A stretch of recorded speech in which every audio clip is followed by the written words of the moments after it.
Brad Logan alongside Jared Redding, and Jared, 10-0, Ole Miss wins game 1 of the Hattiesburg Super Regional. And I'll be honest with you, I didn't see 10-0 coming, but I will say Ole Miss played really well in the opening game against Southern Miss. I think you just nailed it right there. I mean, I don't think anyone really expected it, especially with Hurston Waldrop and what he can do in the mound. Ole Miss saw that early, and especially in those first couple innings. But I think a big detriment with Southern Miss is they haven't walked a lot of people coming in, and today they did. When they went up 2-0, it was those runs came off of 4-pitch walks.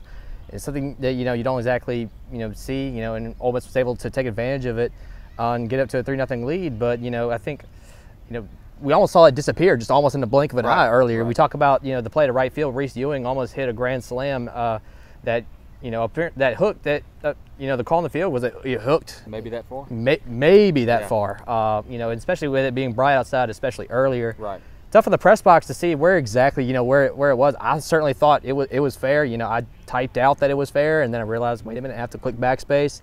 They looked at it and they went to the call in the field, and the very next pitch, Dylan DeLucia strikes out the side, and that just seemed like almost like a backbreaker from that point on. Two things to talk about during that particular progression there. Number one, we heard from Scott Berry in the press conference a moment ago.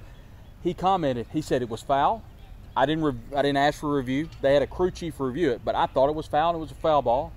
Second thing, Mike Bianco in his press conference, he said someone asked him about that foul ball, and he says, well, the key wasn't getting 7 runs in that inning. It was getting out of the previous inning by the breaking pitch that Dylan DeLucia threw to get out of the inning to strike the guy out. And absolutely. And that was a huge play. Absolutely. And everything just kind of seemed like it snowballed from there. Because if you recall, in the top of the 6th inning, of course, Ole Miss was the designated road team in this one. Everything that seemed like that could have gone wrong went wrong. From wild pitches to fastballs, just kind of, given literally Ole Miss just free ammunition to work with. And that's the reason why, it's, a 10-0 game. But, lost in all that's the shutout, and Dylan DeLucia really came to play. Yeah, he did. It ended up, going the distance, or at least they pulled him in what inning before they beat Jack Washburn? It went 5 2/3. So Ole Miss only uses DeLucia and Washburn. You have got a full complement of a bullpen that, by the way, 14 1/3, only giving up 1 run. That's incredible. You're looking over our shoulder. As you can see, that was the Ole Miss section. Not very big. And I'm telling you what, Jared, they were really loud today. Yeah, and it was actually Josh Mallett's the one who came out of the bullpen and, did exactly what he had to do. He didn't give up a single hit. He kept the shutout alive, and he didn't walk anybody either, if I'm not mistaken. So, and that's huge, because if you look at the bullpen rotation tomorrow, if Ole Miss, can put their foot on their throat tomorrow, you have Mallett's, who's probably been one of the best bullpen arms as of late. You have Brandon Johnson. No matter what way he gets it done, he gets it done. Jack Washburn, obviously, he was the one who closed out. John Gaddis is an opportunity. Yeah, John Gaddis as well. And the names kind of go on and on right there. So just the bridge from DeLucia all the way to Doherty, it was as about as good as you could hope for if an Ole Miss pitching staff right now, because you got Hunter Elliott, who can get out of many situations no matter kind of what he gets with. Good stuff. Kid just does not get phased under pressure. But at the same time, it's a different animal, you would think, with a College World Series game on the line, and how tough that Game 3 will be should they get there. Southern looked a little tight today to me, Jared, and it was a huge crowd. You guys watched it. You're watching us now. Folks that are here that are watching the video know it was a raucous environment. I think Southern played a little tight. Ole Miss, on the other hand, Jared, they didn't play tight. We heard from Mike Bianco in the press conference. That's as loose as I've seen Coach Bianco in a post-game press conference in a long time.